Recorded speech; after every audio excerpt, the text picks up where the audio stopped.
Hey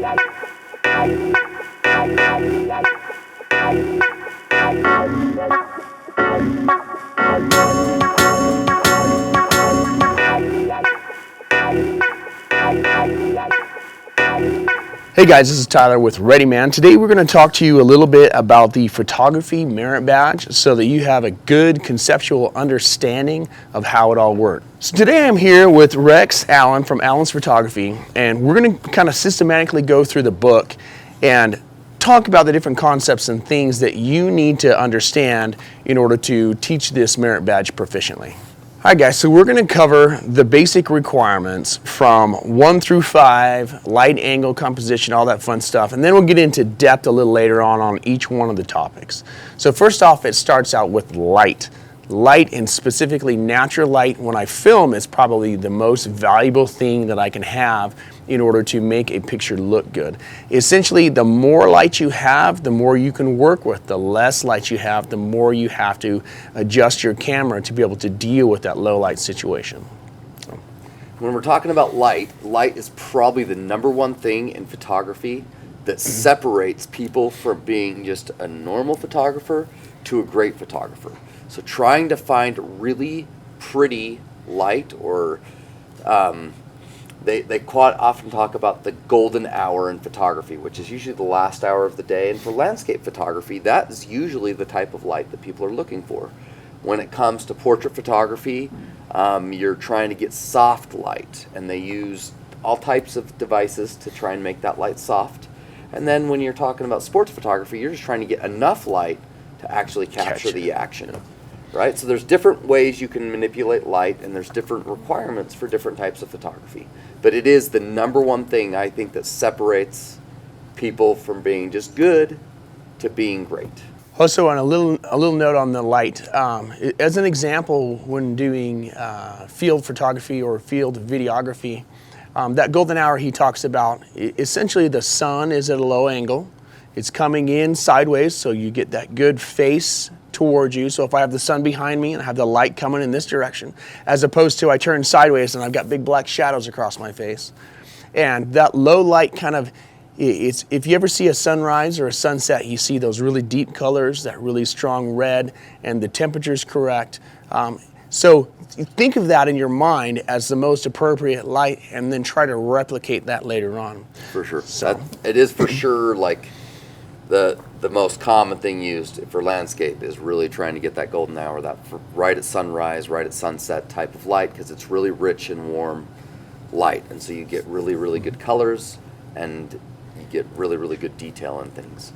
They do talk about in the Scout Merit Badge, they talk about natural light and ambient and flash, which is unnatural light. Those are also very useful tools. So one of the things that actually digital has kind of made people lose their ability to do is use, like, flash photography is less common now, but still a very valuable tool in photography, where you can fill in shadows with your flash. You can take pictures if you're in the dark. You can light up somebody's face by using the flash. And a lot of the really great portrait photographers are really, really skilled at using flash in their pictures. True. Okay, so exposure, and we've got aperture and f-stop. So talk to me a little bit about the differences between those two. Okay, so aperture is really the device. It is a device inside. I actually have a lens here. I don't know if you'll be able to see this, but the device inside of this lens that's opening and closing is the aperture. And the number that you're on, the actual setting, is called the f-stop. So they're really generally referring to the same thing. And it is one of the most creative tools you have in photography. So it controls a quantity of light, right? So it determines how much light's coming through the lens. And exposure is made up of aperture, based off of how much light's coming through, shutter speed, which is how long that light's coming through, and the ISO setting in the camera is a setting that determines how much light the camera needs. So those three things put together are your exposure. But aperture also is a very big tool used for composition, because it lets you control something called depth of field. So it lets you blur the background. there's more things to it than just aperture, but it's one of the most common tools used to blur the background in an image. Exactly. So as an example, if you have an object really nice and close and you just, I don't know, maybe want to focus on just a ring on the hand and blur out everything else, in order to draw attention to that ring, you would have a very low f-stop, which is a very open aperture, and then you would adjust accordingly your ISO and everything else in order to get the right amount of light to force the camera to look at that one thing, and therefore in your final picture it forces your eye to look at that one thing as opposed to everything in the background. Correct. So if you're trying to control depth of field, there's really three things that are controllable. So one of those is how far away the camera is from the subject. So the closer you get, the more blurry the background is going to be, as long as there is background. And then zoom, the more you zoom in, the more blurry the background is also going to be. And then f-stop, the smaller the setting, like 1.8 or 3.5, a small number is going to give you a blurred background, where a big number like 22 or 16 is going to give you a sharp background. But those pose problems with exposure because you have to make sure that you have a shutter speed that's going to work if you're choosing like a 16 or a 22 f-stop setting, or a tripod that's going to make that work. And then the last thing to remember is a very small number is a very big opening. Right. And a very big opening, or a very big number, is a very small restricted opening. This comes into play when you do nighttime photography. If you're shooting in the night, you need more light. You don't want to restrict the light by making it a large number. You want to, in most cases, give it more light by having a low f-stop and giving it a large opening. Correct. And you could apply that. Let's talk about shutter speed for a second. Shutter speed is going to, every time you change your aperture, your shutter speed kind of has to adjust to make that. But there are times in photography where you're trying to take a picture of sports or of something moving very fast, and you want to freeze that, or maybe you want to blur it. Well, your shutter speed is going to be what controls that. And if you want a fast shutter speed, sometimes your aperture is going to be big because you want lots of light coming in so the camera can go fast. Okay, so they're very connected. So those, both aperture, shutter speed, and ISO are all connected together, and they are what makes up your exposure. And just so we're clear too, f-stop and aperture are the same thing. Right. Yes. They're really, one's the device and one's the setting, but in photography, when they talk about aperture or f-stop, they're talking about the exact same thing. And a lot of times you'll see people say aperture when reference to videos and f-stop in reference to photography. But again, it's just talking about how wide or how close that lens is. Yep. So composition. Composition is a really important part of photography, right? It's how you set up your picture to create a story or to show the things that you want in the picture. So there's lots of ways to change composition, whether that's zoom, using the rule of thirds, avoiding line mergers. You can do high camera angle, low camera angle. All those things represent composition. The most common thing in composition that people use is called the rule of thirds. And that is where you're going to put your subject off.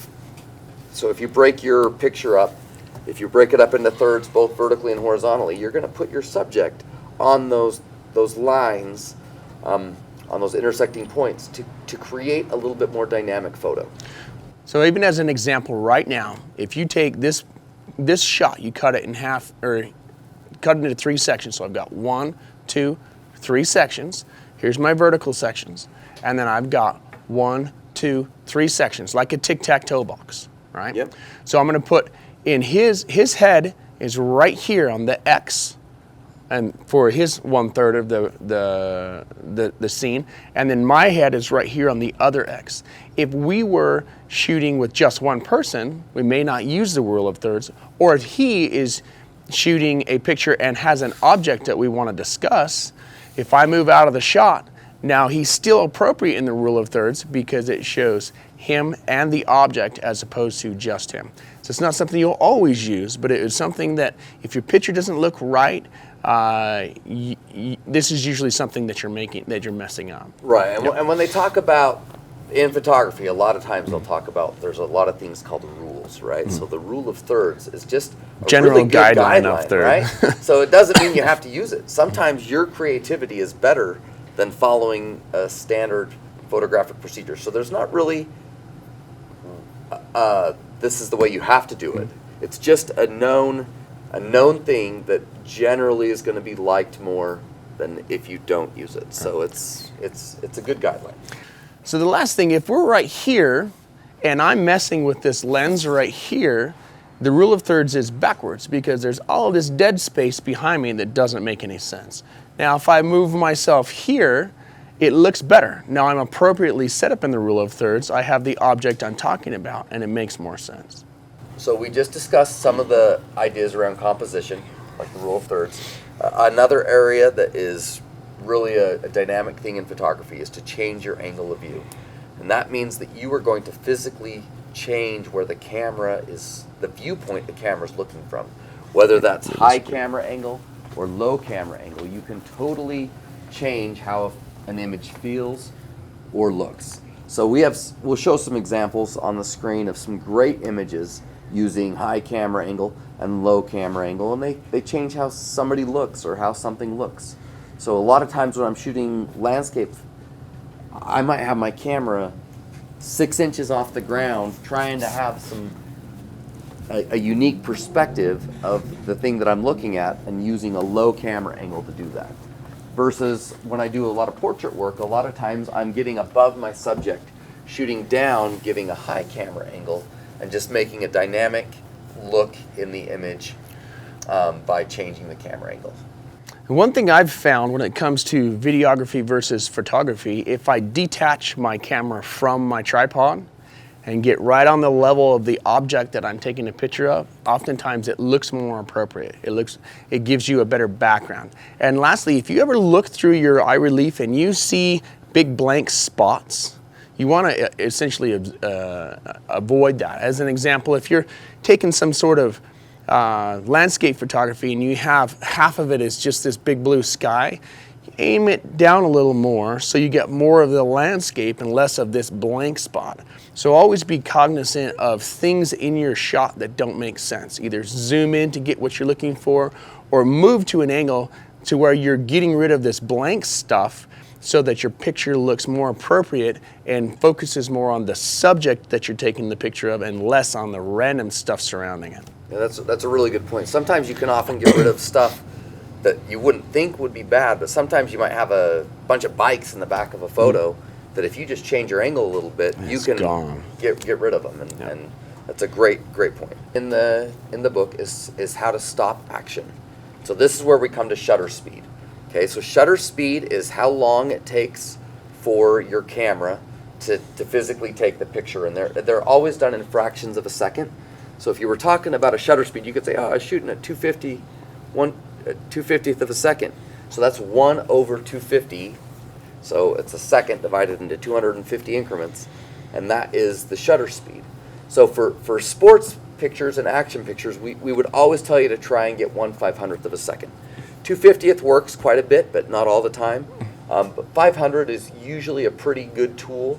There's still times, like if I do hummingbird pictures, I need to be at 2,000. Just crank it all the way up. Yeah, you got to get even faster than that. But for most things, 1/500th of a second is a really good shutter speed used to freeze action.